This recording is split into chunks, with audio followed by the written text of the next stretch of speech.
요양병원에서 일하는 의사가 남긴 글이 큰 화제입니다. 자신이 담당하던 할머니에 대한 내용이지만 죽음이라는 문 앞에서는 모두의 미래가 될 수 있다고 생각합니다. 요양병원에서 만난 할머니는 변덕스럽고 짜증이 많았다.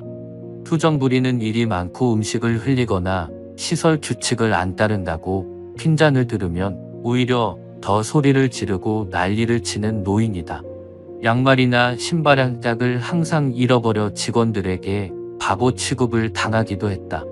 어느 날은 간호사가 휴가를 가서 혼자 진료를 보았다. 진료만 하기보다 친근하게 다가가고 싶어서 이런저런 말동무를 해드렸더니 본인 이야기를 하셨다. 할머님은 부모, 형제, 자매와 화목한 가정에서 지내다가 20살에 결혼하고 25살에 애를 낳았다고 했다. 30대엔 아이들 키운다고 정신이 없고 40대엔 애들을 독립시키고 남편과 함께 행복했다고 했다. 50대엔 손주들이 생겨서 갱년기를 극복하고 다시 한번 삶의 의미를 찾았다고 했다. 그러나 60대부터는 안 좋은 일들의 연속이라고 하소연을 한다. 남편이 죽고 둘 있는 자식은 유산으로 크게 다투고 연락이 거의 끊긴 상태라고 했다. 그러면서 너무 외롭고 힘들다고 부모님을 생각하면서 자기를 조금만 더 따뜻하게 봐달라고 했다. 이 얘기를 듣는 순간 아차 싶었다. 그동안 진료 본 나날들을 반성하게 되었다. 그리고 3개월 후 할머니는 하늘나라로 떠났다. 마지막까지 가족은 오지 않았다. 하늘에서는 사랑하는 사람들과 행복하게 지내길 진심으로 바란다. 하지만 이 세상이 그녀에게 남긴 것은 남은 진료비와 요양비용 청구서다. 이 할머니는 홀로 요양병원에 들어와 힘든 여생을 보내다 간 것 같지만 가족들이 찾아오는 경우도 크게 다르지 않다. 요양병원에 면회 와서 서 있는 가족의 위치를 보면 촌수가 바로 나온다. 침대 옆에 바싹 붙어 눈물 콧물 흘리면서 이것저것 챙기는 여자는 딸이다. 그 옆에 뻘쭘하게 서 있는 남자는 사위다. 문간쯤에 서서 먼 산 바라보고 있는 사내는 아들이다. 복도에서 휴대폰 만지작거리고 있는 여자는 며느리다. 요양병원에 장기 입원하고 있는 부모를 그래도 이따금씩 찾아와서 살뜰히 보살피며 준비해온 밥이며 반찬이며 떠먹이는 자식은 딸이다. 대개 아들놈들은 침대 모서리에 잠시 걸터 앉아 딸이 사다 놓은 음료수 하나 까먹고 이내 사라진다. 아들이 무슨 신주단지라도 되듯이 아들 원하며 금지옥력 키워놓은 벌을 늙어서 받는 것이다. 딸 하나 열아들 부럽지 않은 세상인 것은 그때는 몰랐다. 요양병원에서는 오늘도 우리의 미래가 될 많은 그들이 창살없는 감옥에서 의미 없는 삶을 연명하며 희망 없는 하루하루를 보내고 있다. 그들도 자신의 말로가 이렇게 될 줄은 전혀 몰랐을 것이다. 자신과는 절대 상관없는 이야기라고 믿고 싶겠지만 그것은 희망사항이다. 결코 남의 이야기가 아니다.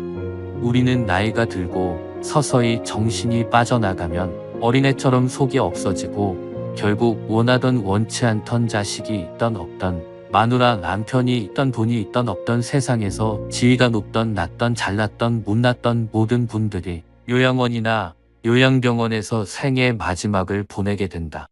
그곳은 자기가 가고 싶다고 해서 갈 수 있는 곳도 아니다. 자식에게 떠밀려서 가는 곳이다. 자식들과 대화가 단절되기 시작하면 갈 곳은 그곳밖에 없다. 산 사람은 살아야 하니까. 두고 보면 안다. 그래도 어쩌랴.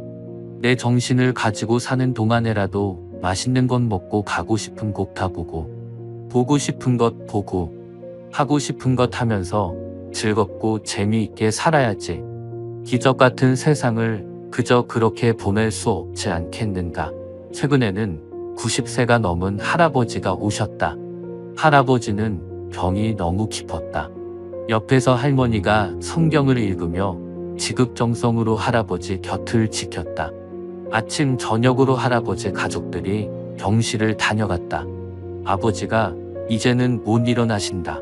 이젠 화장실 걸음도 못 하신다. 조금 전에도 의사가 호수로 오줌 빼주고 갔다. 할머니는 눈물을 글썽이며 아들에게 말했다. 아들은 아무 말이 없었다. 그날 저녁 할아버지 막내딸이 병실로 찾아왔다. 지방에서 올라온 막내딸은 할아버지 손을 잡고 한참을 울었다. 할아버지는 괜찮다고만 했다. 막내딸은 3일 동안 할머니와 함께 병실에서 잠을 잤다. 아빠, 나 이제 가봐야 하거든. 아빠하고 같이 있고 싶은데 그럴 수가 없어. 김서방 출근도 시켜야 하고 아이들 학교도 보내야 해. 그녀는 울먹이며 늙으신 아버지 가슴에 얼굴을 묻었다. 아빠, 옛날 일 기억나? 아빠하고 나하고 매일 들밭을 걸어서 학교 갔었잖아. 여름 장마 때면 아이들은 잔뜩 부른 개울물 앞에서 늘 아빠를 기다렸어. 감자처럼 작은 아이들은 한 명씩 가슴에 안아서 개울물을 건네줬지. 아빠는 사랑이 많은 선생님이었으니까. 아빠가 학교에서 숙직하던 날 기억나지? 엄마가 싸준 도시락을 들고 내가 눈밭을 걸어서 아빠에게 갔던 날. 내 발바닥 꽁꽁 얼었다고 아빠가 따뜻한 배 안으로 내 발을 집어넣었잖아. 얼마나 차가웠을까. 막내딸은 울음을 삼키며 할아버지 가슴에 다시 얼굴을 묻었다. 딸의 울음소리에도 할아버지는 말없이 눈물만 흘렸다. 아빠, 나 이제 가야 돼. 꼭 다시 일어나야 돼, 아빠. 옆자리에서 있던 할머니가 막내딸의 손을 끌었다. 어여 가거라, 어여. 내 아버지 다 알아들으셨을 게다. 할머니는 막내딸을 데리고 병실 밖으로 나갔다. 잠시 후 할머니는 눈물을 닦으며 병실 안으로 들어왔다. 조금 전에 나간 아이가 우리 막내딸이라오. 아버지 사랑을 많이 받고 자랐지요. 지금도 아빠, 아빠 하잖아요. 이제 제 아버지 눈이나 감으면 와야지 뭐. 아버지를 끔찍히 좋아했는데 아버지 얼굴을 마지막으로 본다고 생각하니 얼마나 슬펐을까.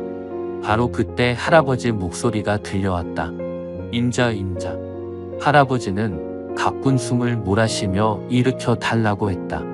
할머니와 나의 부축을 받으며 할아버지는 한 걸음 한 걸음 창가 쪽으로 걸어갔다.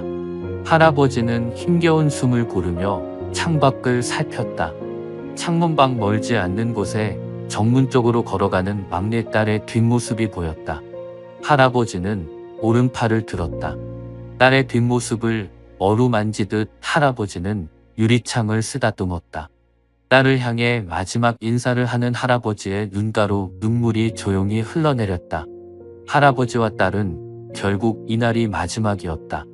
할아버지는 한 달 뒤 잠을 자다 돌아가셨기 때문이다.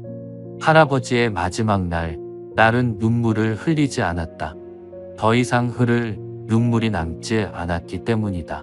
어떠신가요? 결국 인간은 누구나 자연의 섭리에 따라서 빈손으로 왔다가 빈손으로 자연의 품속으로 가는 것입니다. 사는 동안 즐기면서 살아야 합니다. 이 세상에서 가장 소중한 것이 건강입니다. 이 세상에서 가장 중요한 것이 마음입니다. 노후까지 건강하고 즐겁게 산 사람이 이 세상에서 가장 행복한 사람이며 가장 세상을 잘 살아온 사람입니다. 여러분들의 가정에 행운과 축복이 함께 하시고 사는 날까지 건강하고 행복한 삶이 되시기를 기원드립니다. 이상 철학저택이었습니다. 인간의 불행은 어디서 오는가? 사람이 느끼는 모든 불행은 혼자 있을 수 없는 것에서부터 시작한다. 특히 남의 비위를 맞추기 위해 애써 친하게 지내려고 할 필요가 없다. 결국 그 사람은 자신이 필요한 사람만 찾게 된다. 그것이 사람의 본성이다. 그러므로 내가 남에게 억지로 친하게 지내려고 할 필요가 없다. 따라서 현명한 사람은 타인과의 관계에 연연하여 시간을 낭비하지 않고 한껏 모아둔 정신적 에너지를 내면의 목소리를 듣는데 쏟는다. 고독을 벗삼는 사람들은 결국 훌륭한 인격의 소유자가 된다. 인생은 고통이요 외로움이다. 인간관계에 연연하며 중요하지 않은 것에 정신과 마음을 빼앗기지 않는 것이 중요하다. 그럴 시간에 자신의 3년 뒤, 아니 1년 뒤 인생을 설계하며 시간을 보내는 것이 훨씬 더 현명하다. 상대방에게 너무 많은 것을 기대하지 말고 받으려고 노력하지도 말아라. 어차피 인간은 혼자다. 사람은 홀로 태어나 홀로 죽는다. 타인의 기준에 지나치게 얽매이거나 상대방에게 잘 보이려고 하지 마라. 남의 시선을 많이 신경 쓰는 사람은 그들의 노예와도 다름없다. 남들이 자신의 가치를 알아주기를 바라지 말고 남이 나를 칭찬을 하거나 비난을 해도 크게 신경 쓰지 마라. 어차피 다 허공에 사라질 말이다. 타인의 시선에 얽매이지 않는 사람만이 진정 행복해질 수 있다.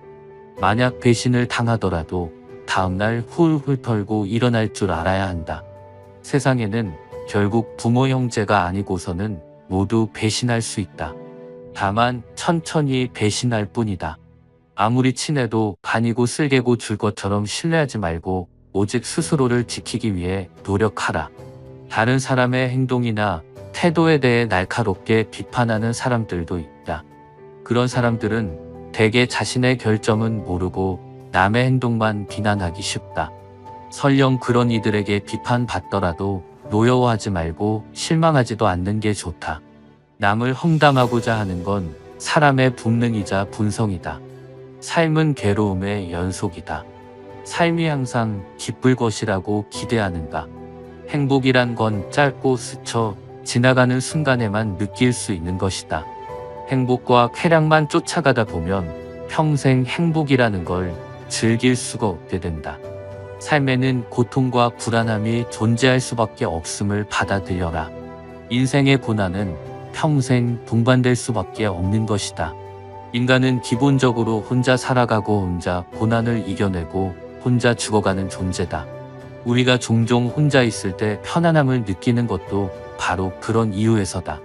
외로움과 고독의 차이를 알고 있는가? 외로움은 혼자 있을 때의 고통을 나타내는 단어인 반면 고독은 혼자 있을 때의 순간이 인간에게 편안하다는 것을 나타내기 위한 단어다. 사람은 다른 사람의 시선을 신경 쓰며 타인처럼 살기 위해 인생의 4분의 3을 잃어버린다. 인간은 타인에게서 자유로워지는 연습이 필요하다. 그것도 꾸준히 필요하다. 남의 시선을 중요하게 여기는 습관은 굳어지면 굳어질수록 삶은 그만큼 해롭고 불리해진다. 우리의 거의 모든 고뇌와 번뇌는 다른 사람이 나를 어떻게 생각할까 하는 걱정에서 비롯된다. 남의 눈을 의식하는 순간 고요했던 기분은 흐트러지고 불안이 나를 지배하기 시작한다. 내 행복의 기준이 갑자기 남에 의해 좌지우지되는 순간이다. 칭찬을 받으면 가볍게 넘기고 비판을 받아도 가볍게 넘겨라. 칭찬은 바람 불면 흩어지는 한낮 구름과 같은 것일 수도 있다. 비판은 사고방식이 천박하거나 소견이 좁고 생각이 빈약한 사람이 한 것일 수도 있기 때문이다. 남들을 신경 쓰지 않고 남들이 알아주는 걸 개의치 않으며 사는 사람은 늘 행복하다. 남들의 시선을 계속 의식하는 사람들은 다른 이들의 노예일 뿐이다. 노예는 늘 주인에게 속박되어 있고 그의 눈치를 살피고 명령에 따라 살아간다. 타인의 기준이 중요하다면 결국 그들의 노예일 뿐이다. 아무도 강요하지 않았는데 스스로 족쇄를 차고 노예를 자처하는 셈이다. 하루빨리 남들의 시선에서 벗어나 혼자가 되어라. 행복하기 위해서는 진정한 자아와 남의 눈에 비친 자신을 확실히 구분해야 한다. 결국 인간의 행복은 얼마나 홀로 잘 견딜 수 있는가에 달려 있다. 혼자 있는 시간에 감사하고 시간을 나의 편에 두어라. 고독의 시간에 자신을 더 발전시키고 성장시키려고 노력하라. 그 시간이 나의 미래를 더 밝게 하는 길이다. 남에게 잘 보이려고 애써 보았는가? 그 순간 남이 고마워하고 웃었을지 몰라도 결국 각자의 집으로 가고 나면 기억도 나지 않을 것이다. 그건 타인이 매몰차서 그런 것이 아니다. 인간이란 본디 그런 것이다. 남이 아무리 해줘도 부족하고 자신이 베푼 것은 너무 많았다고 생각하는 존재다. 이런 인간의 본성을 깨닫는다면 남의 평가에 연연하지 않게 된다. 그래서 나의 행복은 타인의 판단에 좌우되지 않아야 하는 법이다. 타인에게서 존경을 받는 삶이 궁극적인 목표라면 그 인생은 안타깝지만 너무나 어리석다고 할 수 있다. 타인의 판단을 너무 중요시하는 것은 지나친 망상이다. 이러한 망상은 우리의 본성에도 뿌리박고 있지만 사회와 문명의 변화 속에서도 생겨났을 것이다. 그러한 망상은 우리의 행위 전체에 엄청난 영향을 미치고 우리의 행복에 해로운 영향을 미친다. 남들이 뭐라고 할 것인가 불안해서 시종일관 사로잡혀 전전긍긍하지 마라. 타인의 시선과 평가로부터 자유로워지면 현인이 될 수 있다. 그럴 시간에 본인의 인생에서 가장 소중한 것은 무엇인가에 대해 끊임없이 고민하라. 작은 종이 앞에 앉아 이러한 질문에 답을 생각해보며 당신의 인생에 대한 명확한 목표를 설정해 보는 것도 좋은 방법이 될 수 있다. 이를 통해 우리의 인생의 근원적인 고통과 외로움을 극복할 수 있는 더 나은 방법들을 찾아낼 수 있게 된다. 강한 사람이란 고독과 외로움을 견뎌내는 사람이다. 그러나 우리는 단지 고독과 외로움을 견뎌내는 것만으로는 충분하지 않다. 더욱 중요한 것은 견디는 것이 아니라 고통 덩어리인 우리 삶 자체를 끌어안는 것이다. 얼룩진 내 인생을 사랑하라. 어떤 얼룩이 있건 내 삶을 사랑하려는 마음을 가지면 인간은 더욱 강인하고 더욱 자신감을 가지게 되며 어려운 상황에서도 우리의 인내력과 근성을 발휘할 수 있게 된다. 인생이란 하나의 실험실과도 같다. 실험실에서 화학 연구가 이루어지듯 인간은 삶이라는 실험실에서 경험을 통해 배우고 성장한다. 언제나 나에게 없는 것만을 생각하고 이를 갈망하는 것은 인간의 본성 중 하나다. 그러나 이러한 태도가 인생을 더욱 비참하게 만든다. 인생을 즐기기 위해서는 현재의 삶을 즐기는 것이 무엇보다 중요하다. 미래에 대한 불확실성은 인간이 직면하는 가장 어려운 문제 중 하나다. 인간이 가장 무서워하고 두려워하는 것이 한치 앞을 볼 수 없는 불확실성이기 때문이다. 고독과 외로움이라는 문제를 극복하기 위해서는 끊임없이 노력해라. 인간은 본디 불행한 존재가 아니라 도전하는 존재다. 그리고 이러한 도전이 인간의 삶을 더욱 풍요롭게 만든다. 따라서 우리는 마지막 실성에 시달리는 것이 아니라 끊임없이 발전하고 도전하는 삶을 살아가야 한다. 절교한 친구와는 화해하지 않는 것이 좋다는 로마의 격언이 있다.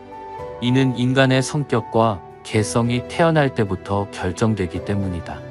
갖고 태어난 성격은 죽을 때까지 지니게 되며 내재적인 본능에 따라 행동을 하게 된다.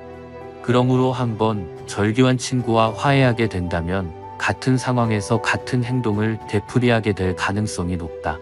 이를 방지하기 위해서 배신자라고 비난하거나 그때는 그럴 줄 몰랐다고 말하는 것보다는 화해하지 않는 것이 옳다. 고독을 사랑하는 습관을 가져야 한다.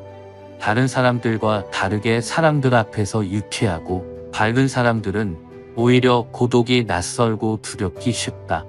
그러나 그들이 가진 이러한 성향은 타고난 것이다. 나이가 들면서 오히려 그것이 자유롭고 편안한 기분을 갖게 된다. 이러한 고독의 습관을 더하여 자기 자신을 친구로 생각하는 습관까지 가진다면 그것이 제2의 천성이 되기도 한다. 더불어 고독한 시간을 보내는 것은 창의력을 높이는 데 도움이 된다. 더 많은 시간을 혼자 보내면서 내면의 생각과 감정을 탐구하고 자신만의 독특한 아이디어를 발견할 수 있다. 인간의 행복과 불행을 가르는 것은 객관적인 무언가가 아니다. 단지 그것을 우리가 어떻게 느끼고 받아들이는가에 달려 있을 뿐이다. 자신의 내면을 잘 이해하면 할수록 행복의 땅에 가깝게 접근할 수 있다. 행복은 자기 자신에게 만족하는 사람에게만 존재한다. 행복은 자기 자신에게 수고했노라 껴안아줄 수 있는 사람만 느낄 수 있는 것이다. 그리고 자기 자신을 안아주는 것은 그렇게 어렵지 않다.